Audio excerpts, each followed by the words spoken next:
Have you checked out the PTSD Wives Handbook? This book is for the wife whose spouse has survived trauma and is now navigating through mood swings, flashbacks, and mishandled emotions. PTSD can create a toxic home environment and cause a divide in the closest and most meaningful relationships. As a caretaker, the PTSD wife is finding herself at the receiving end of anger, aggression, and constant negativity. This can create a personal, mental, and spiritual health crisis for her. In this book, Coach Leah uncovers the hidden wounds of trauma and the effects that it can have on your relationship.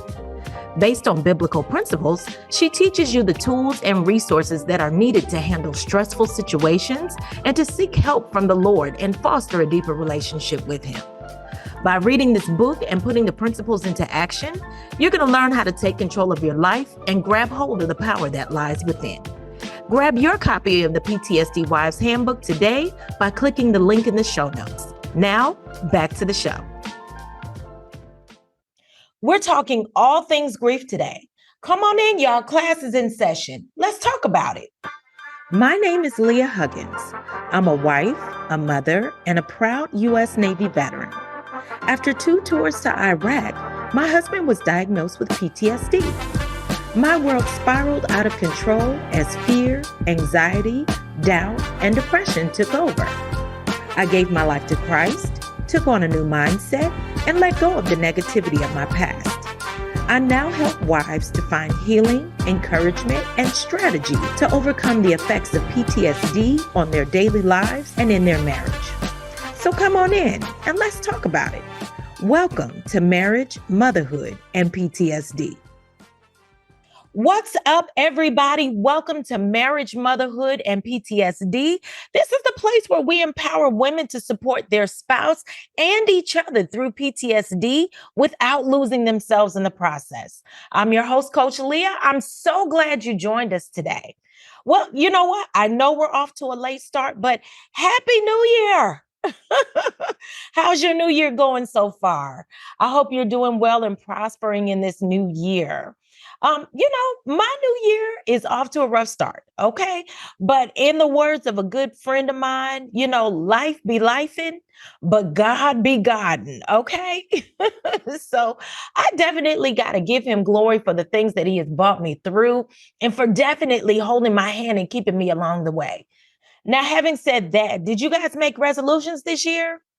I'm not really a resolution type of girl. Usually I start the new year by looking at the end of the last year and asking myself, what lessons have I learned? 2023 taught me a lot, okay? I would say that at the top of that list, what I learned was that I needed to pay more attention to myself and take better care of me. I needed to be more mindful of the conversations that I was having with myself and how I'm treating myself, and really ask myself and consider if I'm valuing me. Am I valuing my health and my overall wellness? And am I valuing that over the needs of everything on the outside? What do I mean by that? Well, if I'm giving myself to everybody else and putting their needs above my own, and I'm not taking care of my own needs, especially my basic needs like sleep and nutrition and exercise, if I'm not pouring into myself as much as I'm pouring into everybody else, then that means that I'm valuing everybody else and their needs above my own. I saw this video last year where this pastor was performing a marriage ceremony for this couple, right? And he goes into this speech where he gives them both wisdom about what they both need to provide for the other in order to have a successful marriage. And he told the man what a woman needs to feel secure in the marriage. And he told the woman what a man needs to feel secure in the marriage. And one of the things that he said really stuck out to me. He told the woman that what the man needed above all was that she take care of herself. And I'm like, oh my God, this is the best advice I have ever heard. Okay. It actually spoke to the situation that I was in that moment. Okay. So truthfully speaking, at the end of 2023, I was in a funk. All right. I was in a dark place and I was dealing with depression like I had never seen before. All right. And quite honestly, I found it hard to show up, to be who I needed to be, to be functional, especially when it came to my house and my husband. And I realized that I could not be who he needed me to be because I was dealing with my own issues. And that was taking me away from the relationship. So I coasted into the new year. I was numb. I questioned my marriage. I questioned my parenting. I even questioned the call of God on my life. Like, am I really called to do this? This ministry, this platform? Like, am I really supposed to be here? The mistake that I made was thinking that because I had overcome my past, that everything was supposed to be perfect now. So I ended up taking a break from everything. And I'll admit that I spent the first part of that break sulking, right? I was feeling sorry for myself. I was questioning myself, not God, but me. And in doing that, I distanced myself from God. And here's the thing, I never stopped going to church. I was at every Sunday morning service, every Wednesday night Bible study. I had a good time in church, but when I got home, I didn't feel connected to God because I felt like I had failed him, like I disappointed him. I got back into doing the things that I had stopped doing a long time ago because of my faith. And I justified it, trying to convince myself that nothing was wrong with it because I wasn't hurting anybody. But I thank God that the seeds that I planted came back to harvest. My daughter, the one that I told you about, graduated and went to the military. Well, when she came back, she told me something's different about you. I knew exactly what she meant. She didn't mean that in a good way. Okay, y'all. She reminded me that I was the one that used to keep it all together and I would keep everybody on track when it came to living by faith in our house. She reminded me that when I'm off, the whole house is off. So this conversation was exactly what I needed to get me back on track, okay? Because first off, getting scolded by your child is not a good look, okay? And I felt like the child in that moment. But the word says what? And a child shall lead them. And in this case, she did. But don't let it get okay. So I began to do the work and I hit the reset button and I started the process to take back my power and get control of my life, mind, body, and soul. It started with the basics. The first thing I had to do was tend to my body, taking care of it, watching what I eat, getting enough exercise and enough sleep, going to the doctor, asking for help, okay, getting checked out, following their advice. I even started counseling. We started couples counseling, and that led me to seeking individual counseling for my own issues. I started reading again. And even more important, I started journaling again.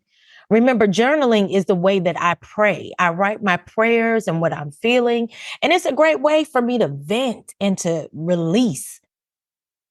Through all the work that I did and that I'm continuing to do, I find myself in a life class where I'm learning more lessons about life, about God, and about myself. I'm supposed to be here. I'm called to do this. And God has equipped me with what I needed to get through this test and any other one that comes my way. If it was easy, what? Anybody could do it, right? So, this actually brings me to the topic we're supposed to be talking about today. This episode is all about grief. What I learned in my preparation for this episode is that what I was going through was also a form of grief. I know that when we hear the word grief, we automatically associate that with death and with losing a loved one. But grief is an emotion of deep sorrow. And although it's normally associated with death, it can be experienced as a result of many things. For the most part, grief has to do with loss. You can grieve the end of a relationship or a friendship. You can grieve the loss or hope that you have for something that you were expecting, like a failed business that may have led to a new life. You can grieve a child that didn't survive a troubled pregnancy. As a parent, I myself have grieved the loss of my plans and my vision that I had for my kids based on some of the decisions that they made. Now, I would say that I've experienced grief and definitely a depression when all my kids left the house. That empty nest syndrome, that is something else. It is a real thing. You can also grieve the diagnosis of a disability or a terminal illness because you know that at the end, things will never be the same again. In the Bible, Job was an example of someone that grieved. In just one day, he lost his children and he lost his wealth. He dealt with sickness in his body and depression and wishing that he was never born. And even worse, his friends judged him and his wife turned on him.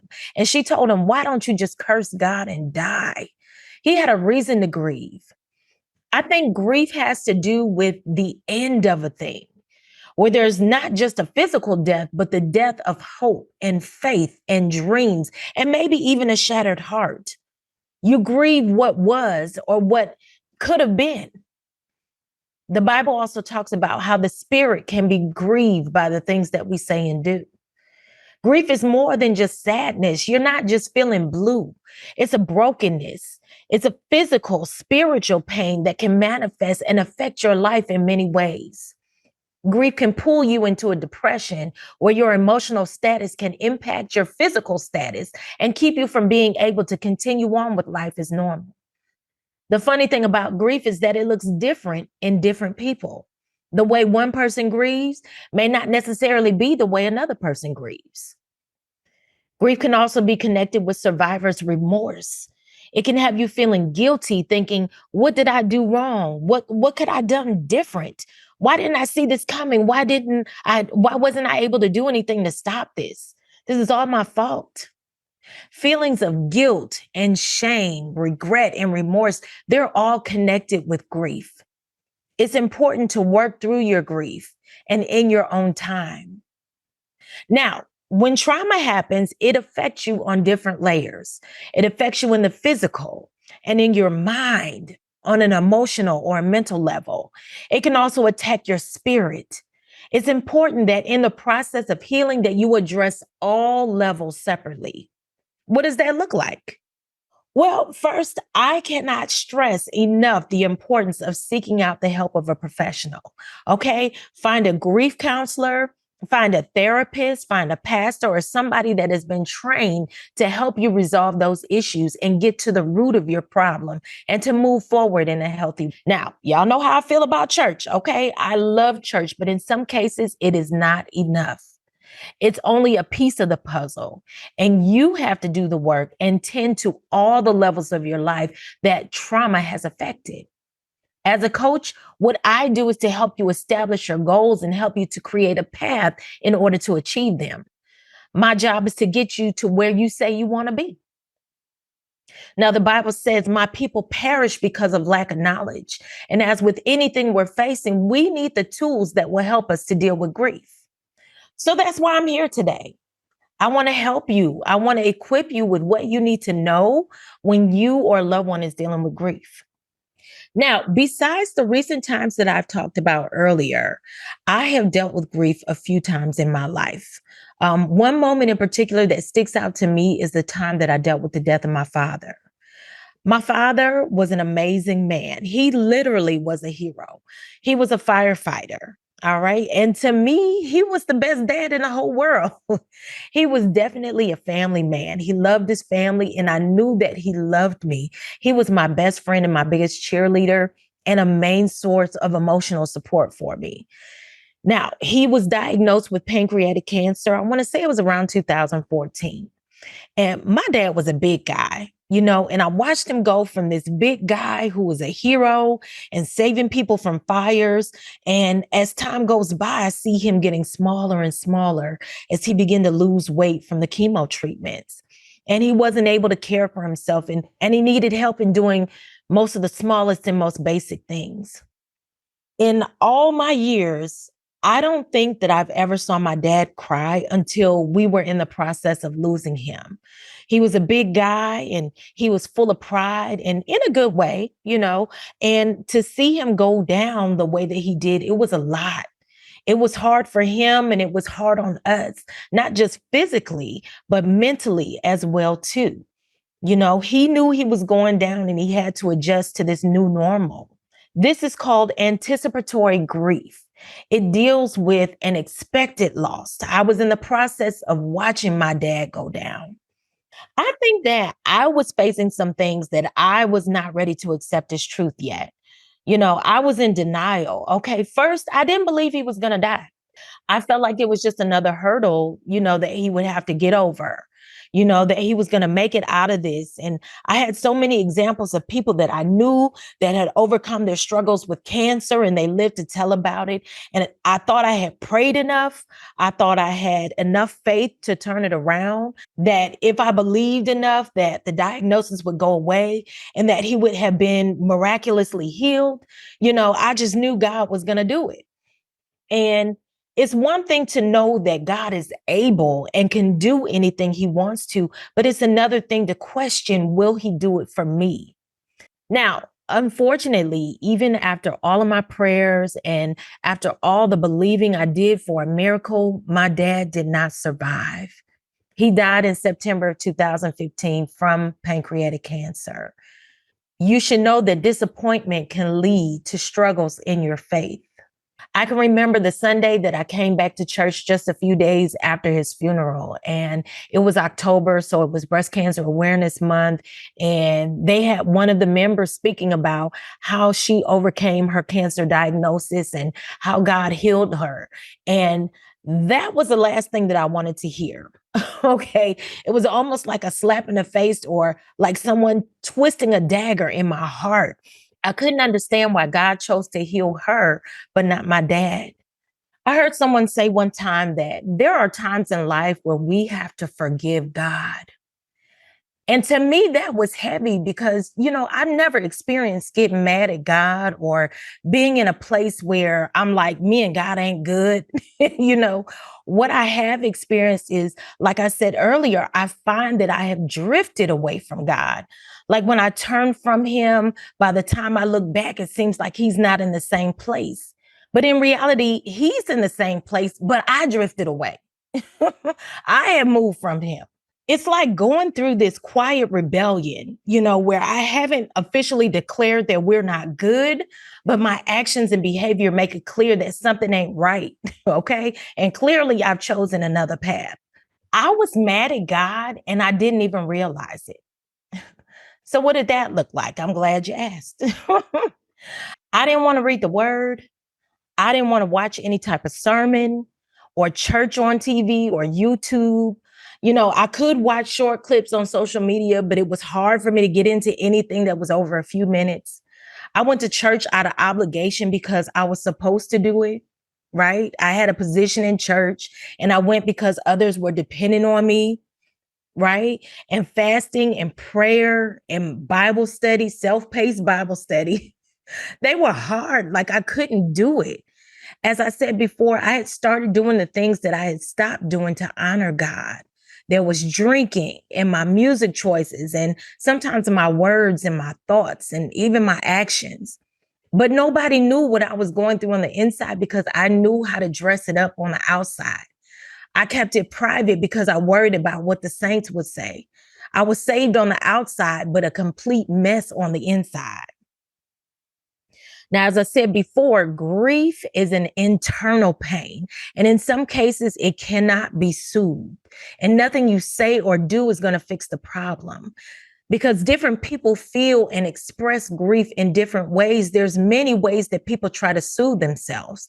Most are self-sabotaging and they try to numb the pain.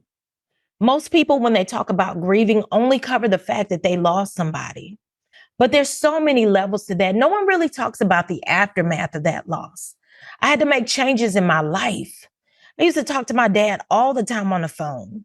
Not being able to pick up the phone and call him when I got ready, it was something that I had to process. And I still catch myself to this day picking up the phone to call him and tell him what's going on. I still struggle with this.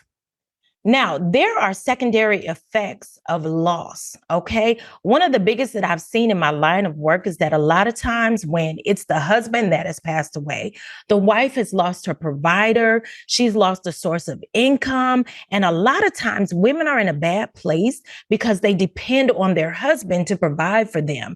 And now that he's gone, they have to fend for themselves. They have to learn how to fend for themselves. Now, This is a good place for me to stress the importance of having a life insurance policy and a will and some sort of directive for how assets need to be divided and taking care of those final expenses. There's already enough pain when it comes to dealing with the loss of a loved one. But not having these things in place can add even more stress and even more drama to an already painful situation. Having your business in order ahead of time is going to be one of the biggest acts of love and care for those that are left behind. Now, besides loss of income, there's a death of the hopes and the dreams that you shared, the comfort of protection that you had, and dare I say it, your sanity. If you're the person that everyone leans and depends on, who do you have to lean and depend on? Also, speaking of a secondary loss, in my research, I found that dying of a broken heart, that is a real thing. It's called the broken heart syndrome. So basically, stress can take a toll on your body. We all know that. Your heart can begin to swell and it can beat faster, and this can cause a heart attack. Now, people over the age of 65 are at an even greater risk of having this happen, like 21 times more likely. All right. That's why you see in some cases where an older person dies and then their spouse dies a day or so later. I don't know if you remember, I can remember when the shooting happened at the Uvalde Elementary School, and one of the staff members of the school, she was killed. And it was reported that the next day her husband died. It's the same thing. He died of a broken heart. Grief can affect the body physically and not just in your mind. So again, there are secondary effects of loss on someone that's grieving.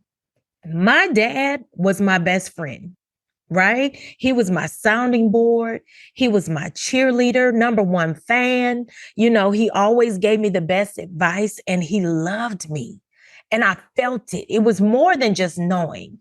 As time went by, I realized that when I needed him, I didn't have him there to talk me through it, whatever the it was. So the problems that I was facing affected me even worse because I didn't have him there to walk me through them. So I ended up falling into this deep depression. It was like this pit of sadness that I couldn't get out of. I felt alone. I was lonely. Like I didn't have anybody in my corner. And I felt the effect of this for years. Now, normal grief doesn't cause someone to stop functioning. It's a normal level of sadness. It's one that can be expected. But you have to be careful not to fall into a dark place where you can't carry on with the normal everyday processes of life. Staying in bed all day, not being able to bathe yourself or properly groom yourself, all of that is signs that you're not functioning right. Deep sadness for a few days or, a couple weeks or some months. Yeah, that's normal. That's normal grieving. But when it goes beyond that, like when you're not functioning for over a year, that is called complicated grieving. Grief can paralyze you. We all know that grief is a process, right? There's no time limit for how long a person will grieve or how long they should grieve. And for that matter, there's no limit for when a person should begin to grieve. I remember looking at a family member and thinking, now, how come they're not upset like the rest of us, right? How come they're not crying? But as I said before, grief looks different on different people. The truth about death is that everybody is there for you until after the funeral. And that is where the real work begins. Life goes on, but we have to be sensitive, right? You have to get the right people in place. A good support system can make all the difference in the world, right? As a spouse, you are the one that's closest to them. You are anointed to be their help, and you got to know that you are equipped to do this. Now, most likely, if the person that died was a family member or a close family friend, because you share your life with your spouse, you're feeling some of the effects of this as well, too. So how do you help your spouse to deal with their grief and tend to your own self at the same time? Well, first things first, you got to be okay for yourself, right? That doesn't mean that you ignore or not take into consideration your spouse's feelings or their emotions. But before you tend to anybody else, you got to make sure that you're okay, right? And you got to be in a place where you can tend to them. I would say you got to educate yourself on grief. Know what to expect. Know what it looks like, or at least what to look for. Loss of appetite, decreased pleasure, trouble sleeping. Be on the lookout to see if your spouse is exhibiting any behaviors that can be self-harming. As I said before, a lot of times people will try to self-medicate. And if you're dealing with a spouse that has experienced trauma, you may already be familiar with this. You need to watch out for the things that are meant to help in that moment that become crutches. For instance, a lot of people may have trouble sleeping or maybe trouble with anxiety when they're grieving. They may take a pill or something to help with that. But you have to be careful because they can develop an addiction or they may dive deeper into an addiction, like with drugs or alcohol. And what they're trying to do is to fill the hole that this void left behind. Now, truthfully speaking, they may be hard to get along with, right? They may withdraw or want to isolate themselves and not in a healthy way. That suppressing or masking your pain can make things much worse than they really are. And these are some of the things you have to look out for.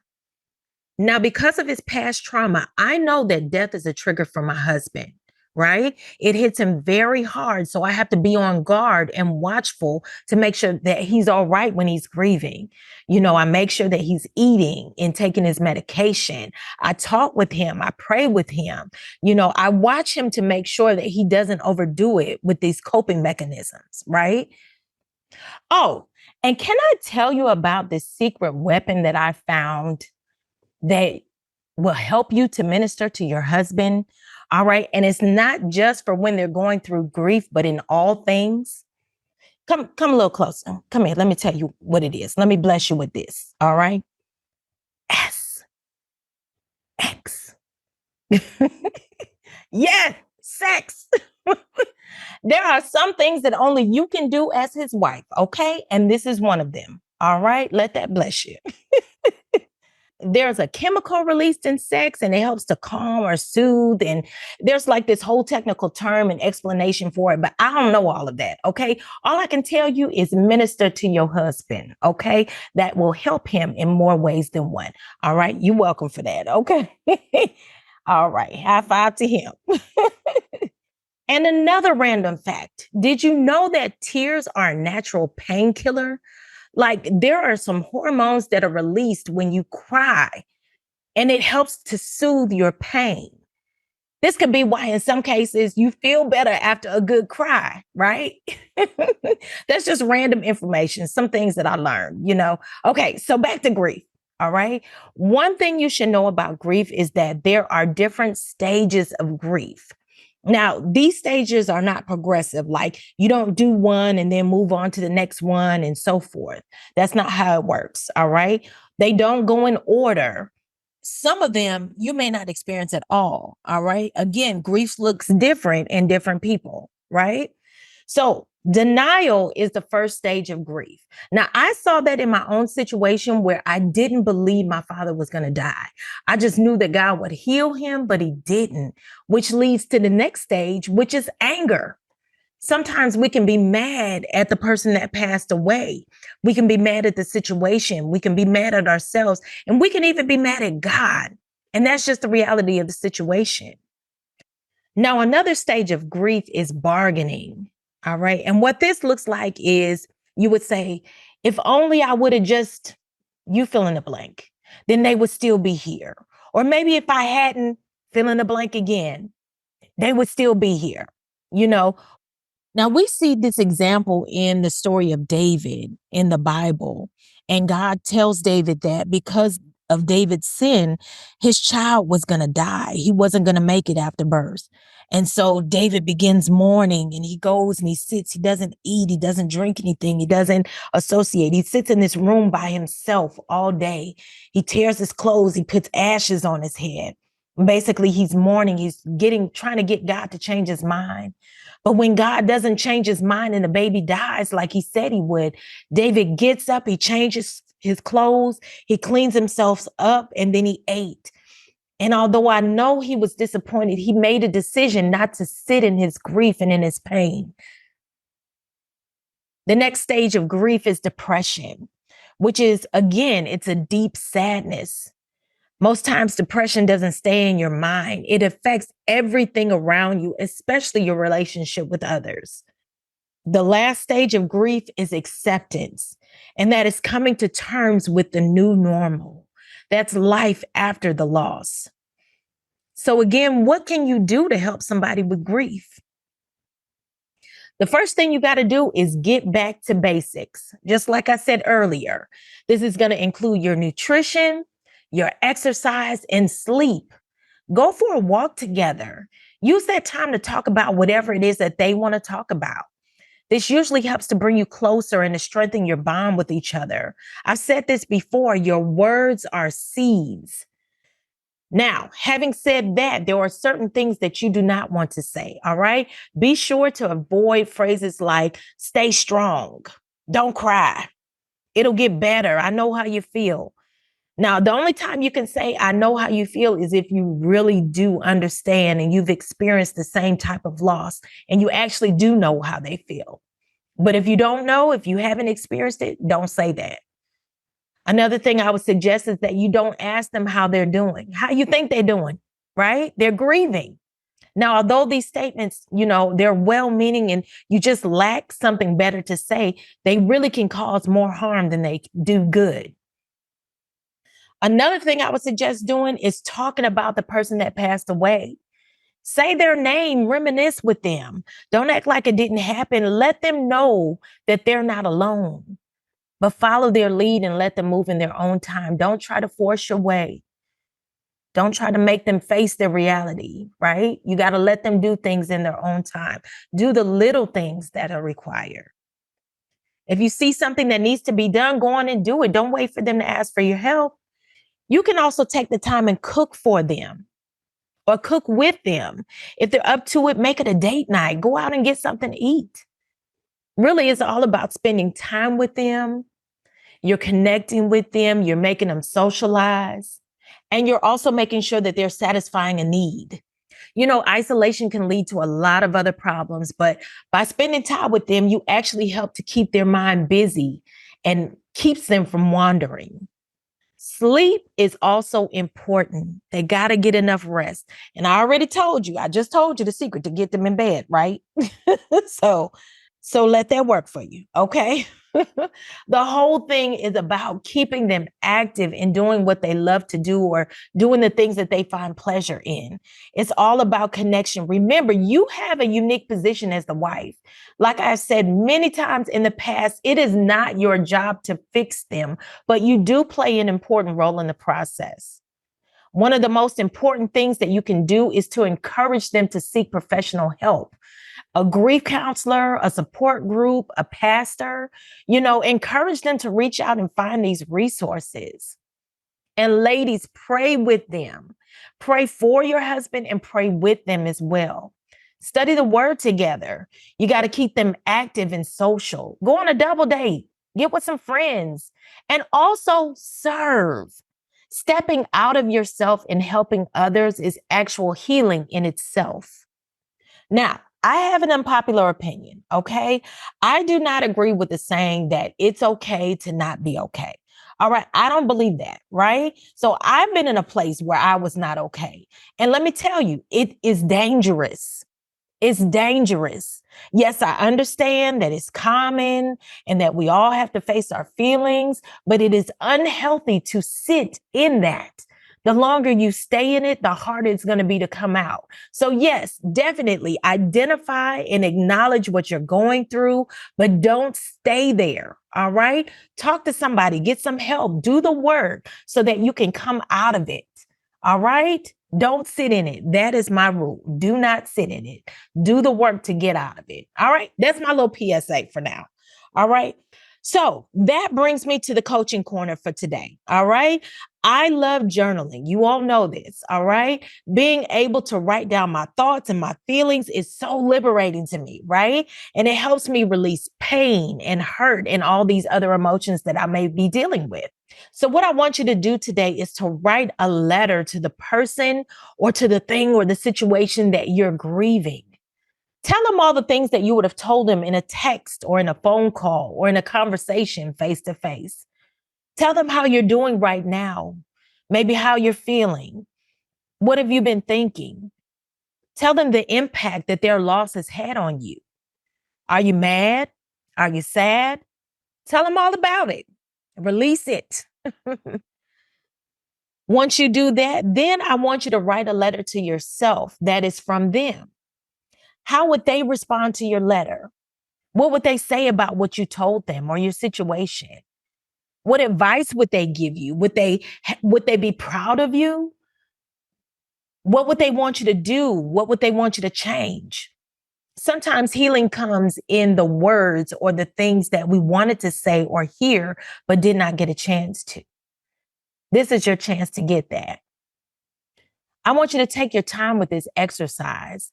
And if you need to do this with more than one person or more than one situation, then by all means, please repeat it and be honest with yourself. And if you find that you still have some unresolved issues, I want you to talk to somebody and allow them to help to walk you through the process.